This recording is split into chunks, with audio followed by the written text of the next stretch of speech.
Hello, my name is Sharon Munkery.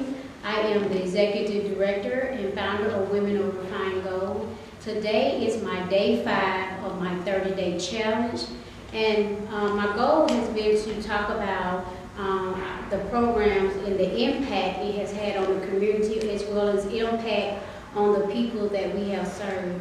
And today, our topic is going to be how she gained her courage. So today I have with me Ms. Aisha Griffin, who is also an overcomer of domestic violence. So today I'm going to ask her a few questions that she will answer, and she will just share her most honest thoughts, and not only to give her insight or give me insight, but to give insight to those who may be watching our 30-day challenge. So hi, Ms. Aisha, how are you doing today? Hi, Sharon. I'm doing good. Okay, that's great. Well, as I said, today we're going to be talking about how you gave your courage back. And we first met maybe about probably a year ago, and I mean, we just impacted each other from the beginning. So I wanted to share a little bit of your story, share a little bit of your testimony, and see what advice you can give to others that may be still in a relationship and maybe trying to come out, or those who have also overcome. So one of the questions I would like to ask, when you were in your domestic violence relationship, how long were you in the relationship? Roughly about 4 years. 4 years, okay. Have your children seen the domestic violence, and has it affected your relationships with your girls? They did know, well, they were at home at times to be a witness to some of it, and some of it they weren't. Even during the course of a while, the relationship was still going on. I could just tell the fright in them for my safety. I really haven't talked to my kids about the situation in itself. Whether they choose to ask something, I'll answer, but just for me to initiate a conversation about it, no. I know they do have their own feelings towards the situation, but they're not openly to express them unless it's initiated. So unconsciously or without even asking them, you can tell that they were affected by the situation. And so that's one of the things I think as mothers, it's good that we recognize that, because sometimes we can overlook our children's feelings and feel like, oh, they don't know what's going on, they don't understand. But as we do understand, although they're not physically abused, they're still mentally, emotionally. Correct. Okay. So how did you just decide? What made you just decide, hey, I need to leave? After the shooting, I had no choice but to leave. Now, up until that time, how many times did you leave?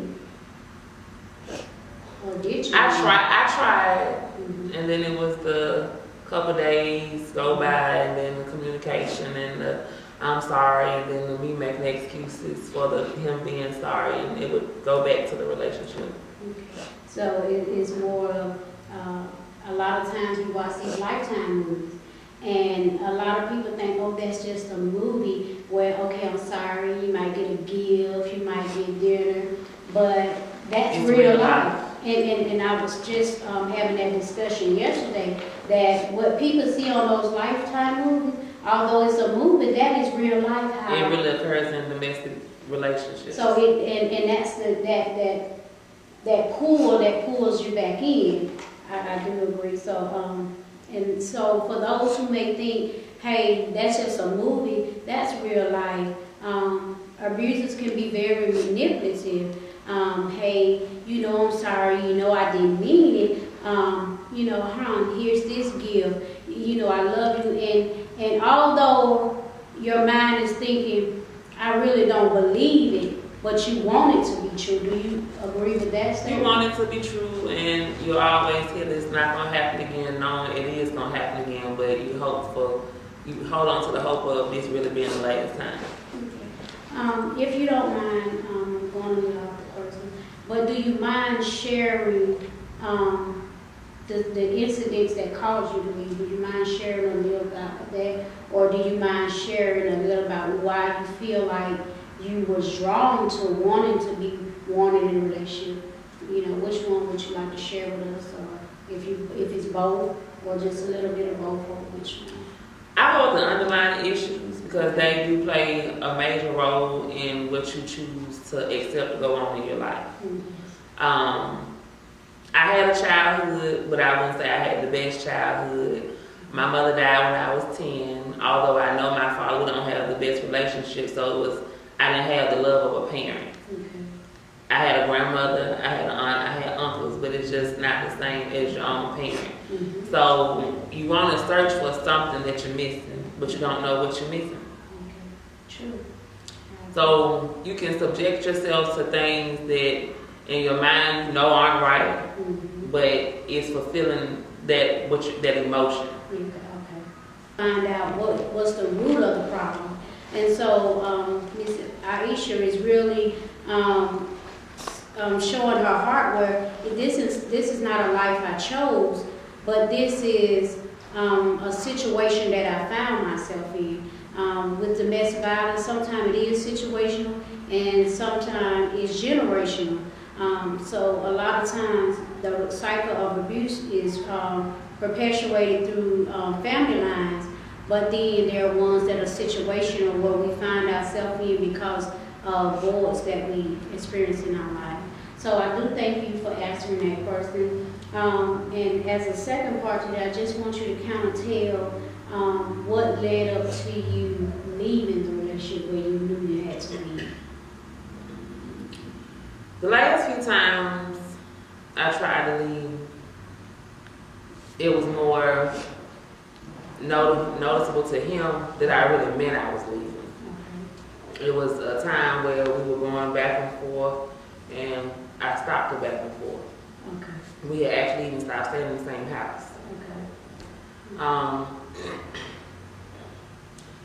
I myself felt like where I was enough for me. I couldn't go down anymore. Like some things had to change, and it had to start with me. Okay. All right. So the next question is, what was your support system during the times you were going through this abuse? Did you have a support system? I really didn't have a support system because who really wants to talk about being abused? Okay.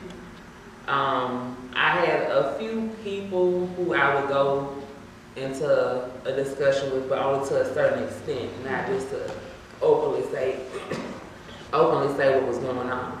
Okay. Do you feel like your family members or friends were supportive of your leaving, or do you think a lot of them ignored it because you didn't open up about it? You know, maybe, hey, she didn't tell me anything, so I'm not getting it. Do you feel that may have happened? I had some of both. Okay. And that's one of the things, sometimes people feel like, well, she didn't tell me anything, she didn't say anything, and so I'm not going to say anything. Yeah, she wanted me to know she would tell me, but all things aren't easy to say. Mm-hmm. And so it's kind of like we have those, well, it's just a said thing, you should understand, I shouldn't have to say anything to you. And that's how our mindset is like, why should I have to tell you? I know you have an idea, but maybe some people generally just not going to get involved unless they're invited into the situation. Or some of them may be going through it and it's, hey, how can I help her? I'm going through the same thing. Yeah, I'm looking for somebody to help me. Okay. So in that ordeal, who was your support system? Did you have that one friend that you knew I could go to? Or did you feel alone, like I really didn't have a secure support system, or a support system that I really trusted, indulging all the information to? Do you feel like you was alone, like no one understood, or did you feel like there was that one person there that really supported? I had one support person who really supported me, but during the time when the relationship got bad, the person stayed out of state, so it was more of a telephone, I'm here, not a I'm here and can comfort you. Okay. Did that help you? It did. I'm not gonna say it might have been what I needed, but it was something. Okay.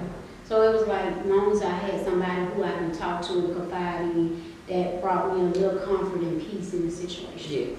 Okay, I got you. Okay, what do you want the community to know about DV in situations like yours? Domestic violence is real. It's happening every day, more than known to the eye. Don't be so quick, as you said, to let the underlying things go unnoticed, because if something is happening, it's happening for a reason. Don't be the person to say, oh, you're stupid, you keep going back. Try to get off the surface of things and maybe scratch below the surface to be a genuine person and show genuine concern for someone that you may know they're going through what's going on. Okay. And I totally agree with her on that, because we are always quick to prejudge a situation and not really understand the underlying. So that advice that she gave, if there's anyone who's watching, there's anyone that knows someone, please understand, it's not a chosen thing. It's something that's a situation that's unfortunate, but try to be a help to that person. We did a workshop called Help a Sister Out. And the whole goal of that workshop was to have family members, friends, understand the mindset of their family members or friends that's going through a DD situation. So they won't say those things that are hurtful or that will keep them suppressed and depressed with their actions. So thank you for giving us that information. How do you, now that you've become an overcomer, how do you advocate for domestic violence prevention awareness? What are you doing now to bring more awareness to get other people to speak up and speak out about domestic violence? What once was scary for me to talk about, I let go, coming in contact with you through our personal mentoring into being given the opportunity to speak at the fashion show. I wasn't sure what I wanted to tell you when you asked me. I wanted to say no, but I felt like now was the opportunity. Was I scared? Yes, I was scared that day. But I did it. Okay. And once you did it, how did it make you feel? What were you thinking? How did you feel once you did it, after you got over that fear? And what was your, what was the response to the audience as you finished talking? Being an overcomer, to me, when I was going through, the scariest thing was to talk about what I was going through, because what if I was talking to somebody who couldn't relate? Mm-hmm. So talking with you first, knowing that, hey, I went through this too. It might not have been the same thing, but we went through and survived some of the same emotional, physical, and mental things. Okay. So to talk about it and to know somebody was listening, somebody cared, and then to go in front of a whole audience to grab their attention, to know, like, it's real, this is happening. And even though it's happening, doesn't mean you have to stay. You can let go, and that can be a pass. And that was great. As she said, her first experience was talking at the fashion show. And I don't think it was a dry eye in the fashion show after she got through talking, because she really touched the heart of the people to really understand. I think she really impacted in a way, because they may have been personally or know someone personally. And so I really think the message was conveyed and received that day like never before. So as I said, once you finished talking, what was your emotion? What was your state of mind at the time? I was crying, but for once that was happy to you. It's like I let go. Okay. And that is almost like the weight was just lifted up off of you. Like, you know, I tell a lot of people, when we're quiet, when we're silent, the enemy has something to hold over our head. So you would say, at that moment, whatever weight, whatever burden was weighing. Okay. Like, I didn't have to be quiet, even though that's what I went through. Mm-hmm. It's what I went through. I couldn't let it affect me anymore because I'm not going through it anymore. And as we talked about that, even after the fashion show, I had individuals inboxing me, talking about how they had went through domestic violence, just hearing her story. Talking about, hey, I want to talk about it. I want to get the word out. Even to some of our models. One of our models talked about how she just did it as a community service project, but once she learned so much, she was able to understand and decide, hey, I'm not going to think the same way or look the same way again. And my response to her, now you have a mandate. When someone opens up to you, you know what to tell them. And I said you would encourage them to no longer be silent, but to speak up and speak out. So her sharing her story, sharing her experience really impacted the whole audience in there, not just in there, but even people through the Facebook. I don't know if they were, someone was doing it live, but her story got out, the message got out, and it was well received. So what's next for you? What do you see yourself doing? I can't say what's next. What I can say is I'm open. I'm open for change. I'm open for opportunity. Just whatever may come, I'm not going to be scared of it. Okay. I think in a sense we had a lot of things in common.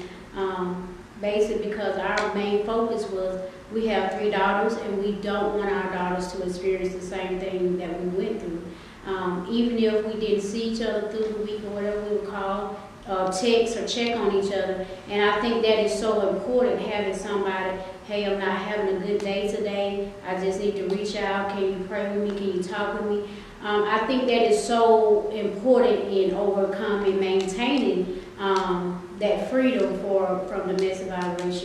Because one thing you don't want to do is make them feel isolated, make them feel like you don't care, and just kind of brush them off, because then if their mindset is not as strong, it will, push them back into depression. So I do thank you for taking the time out to share information, to share, what you feel will be a benefit to people talking about it, provide prevention and awareness. Do you have any questions for me on anything I've gone through, anything that we talked about? Do you have anything for me? I don't have any questions. I just want to say thank you. You open the door of opportunity, but before you open the door of opportunity, you allow me to develop a personal rapport with you to feel comfortable enough to be able to open up what I was going through. And I just want to say thank you. You're welcome.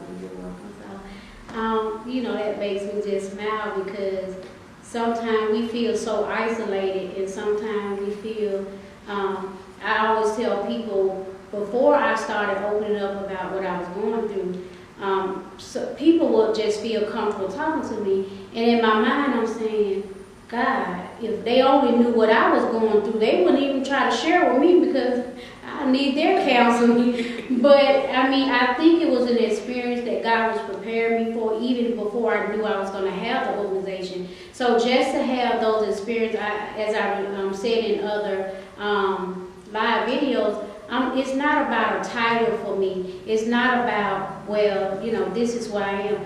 My thing is about being transparent, being open to sit down and talk and being real with people, because I don't need to feel like, I've overcome that, so that's not my issue. It's my issue every day that I encounter women that are going through hurting things. Me sitting down talking to them may be what I need for that moment. And I never know, so I never count it out. So just being able to hear her, really appreciate me sitting down talking, and I will sit down, I will talk. We talk to each other hours, or we text each other hours, but I didn't want to stop talking to her or stop texting until I know that, hey, we really had an understanding. And so just being able to talk to her, it blessed me. It wasn't about her trying to get things off her chest, but it helped me to realize every day, because that was my issue. I didn't want to talk about it. I didn't want to open up about it. This is my issue. No one needs to know. But the more I talk to other women and just especially building the relationship that we build to say, hey, I feel comfortable calling you and say, hey, can you just pray with me? Can you just talk with me? I had a bad day today, you know. I just need to sit down and talk. Even if we just sit down and say nothing, just knowing that we are able to do those things and to say, hey, I'm here for you without even saying anything. And so that's our goal through our peer support, through any programs that we provide through Women Over Fine Gold. These are the testimonies that we want to see. These are the impacts that we are making, and we will continue to strive to make as we go forth in the organization. If anybody would like to be a part of the peer support group, you can contact us at www.womenoverfinegold.com. Go to our contact page and send your information. Or you can inbox us on Facebook and tell us, hey, I want to be a part of that support group. Or you can just give us a call. The phone number is area code 205-719-6740. Thank you all for joining us today, and be on the lookout for our Day 6. Thank you.